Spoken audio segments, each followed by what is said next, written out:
Hey, hi guys, this is Deepika. Welcome to my channel. In this video, I'm going to take you on a room tour which I'm sharing with another family in Singapore. I will also let you know how I rent a room alone in an entire apartment and how the tenancy agreement works here, the actual rent of an apartment, and the rent I pay through sharing. So, welcome home. Sorry, welcome to my room in Singapore.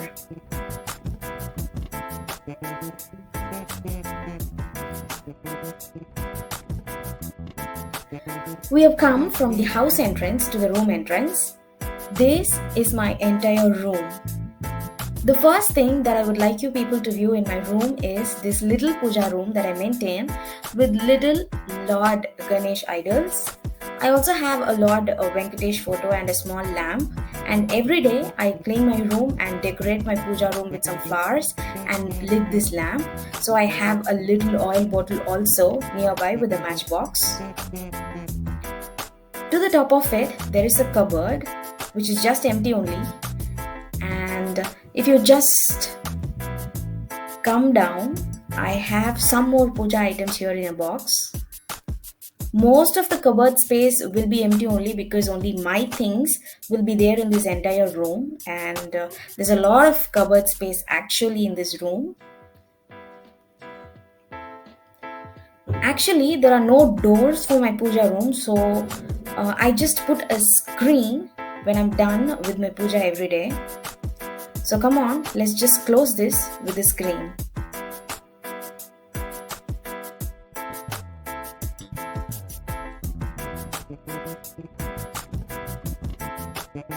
To the left of my puja room, I have everyday used easy accessible items, scissors, rubber bands, and the first box is a stationery box. I have sticky tapes, pens, jump clips, those kind of stationery items. This box is one of the main boxes that I have. It's the medical kit. I have some tablets, band-aid, some ointments, and all those and all in this box. In the next box, I have coffee powder. This is instant coffee powder, and this is fruit salt. I have underarm deodorant, hair oil. This is rose water. This is a medical oil which I got from India. And then I have dry tissues, wet tissues, face masks, hand sanitizer, and behind this I have air dryer. And this is one small box which contains coins, like whenever I go out and buy something, I'll be left out with some coins which I store in it. So this is an Indian mentality, I guess, and most of the houses will be having this kind of box with coins. Beneath this rack, I have got some more items, small boxes for snacks, nuts, table salt. I have some notes.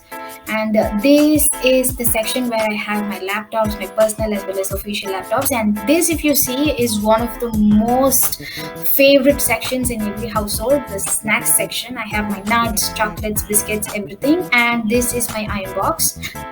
The reason why I have my iron box here is because every day when I go to office in urgency, I just place my clothes on this table and iron. So I don't have to have another separate iron table here. So ironing table is not needed. So this is the table section. This is how my table looks. And above my working table, I have these cupboards, which mostly will be empty only. Let me open and show you what is there in this rack. There are some newspapers, there are some waste boxes here, and beside this cupboard I have got my trolley here. So usually when I go for shopping, I usually take this outside to buy groceries, provision items and all. That's very helpful, in fact. And beneath my working table, these are the drawers that are available. So firstly, I would like to show you this big one, and I have my detergent, Dettol, shampoo, conditioner. All these are spare items because usually I have one in usage and one set of spare items I usually have. And in the first drawer, if you see, I have all my girly stuffs, the compact powder, blush, eyeshadow, all these at this corner of the door. These are my nail polish bottles. I have my face oil, serum, BB cream, everything is there arranged in this box. This is my moisturizer. I have my combs, and that, if you see, is a face roll on just to relieve stress. And if you see that box, it's a derma suction, so it's used for sucking out the wastes from the face. I use it once in a week at least.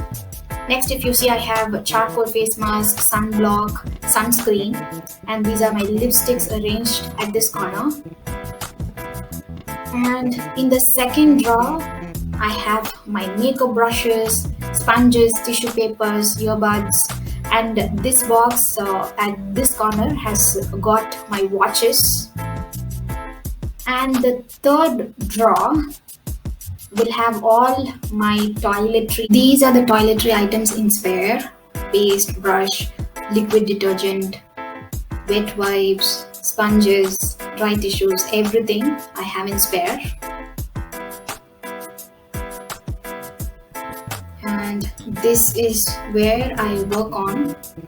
And in this sliding table, I have my iPad, notes, this mouse for the laptop, that is the office laptop. This is where I work on every day.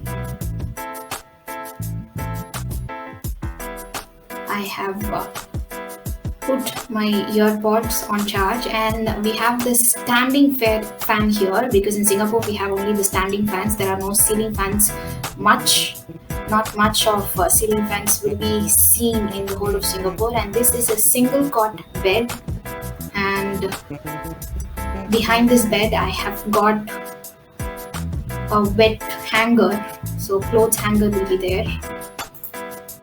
This is a big cupboard in which I have my provision items.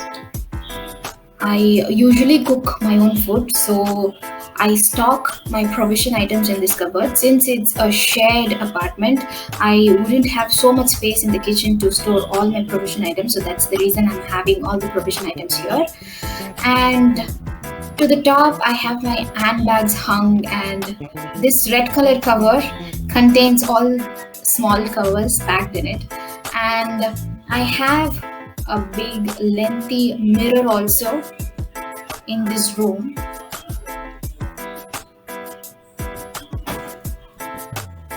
And if you think that why does one person have so much of provision items, it's because I stock provision items for 6 months together. That's the reason. And this is my entire wardrobe. I have my jerkin on the top in that cover. I have leggings. I have my casual wear. I have my party wear. I have my night wear. Saris are arranged in the last deck, and I have my office bag, casual bag, and in the closed doors I have my documents and other important stuffs. And on the top, if you see, I will be having my trolleys and suitcases and all those. This is the entire set of cupboards.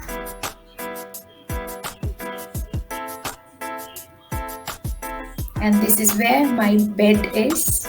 And even on top of my bed there is a cupboard, and here is the AC for the room.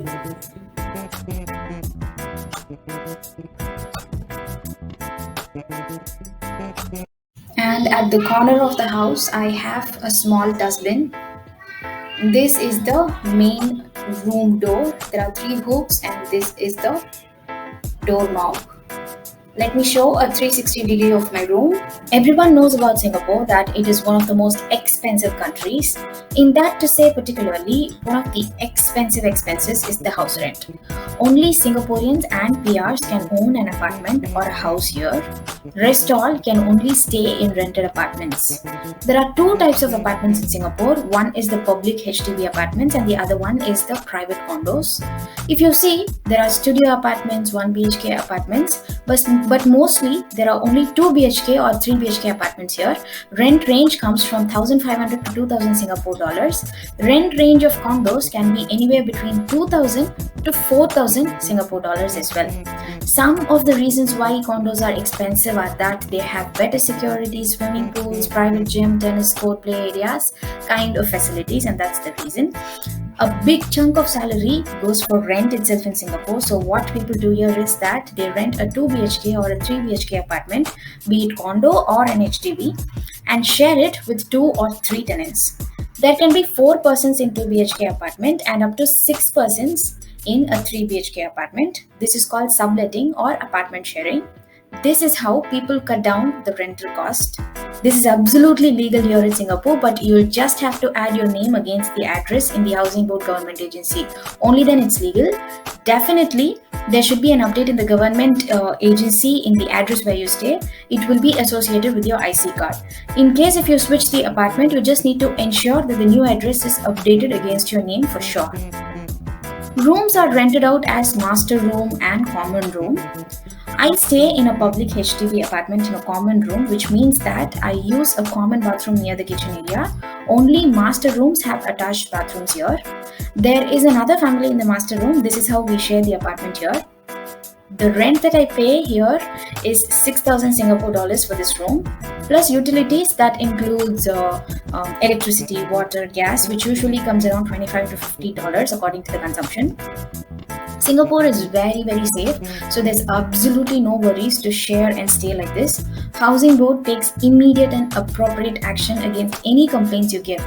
I haven't personally faced any problems in years. That's secure it is. I shall show you how we share the kitchen area in my next video, so stay tuned. This is Vinci Code. Please do support me by subscribing to my channel and sharing my videos. Thank you. Good day. Bye-bye.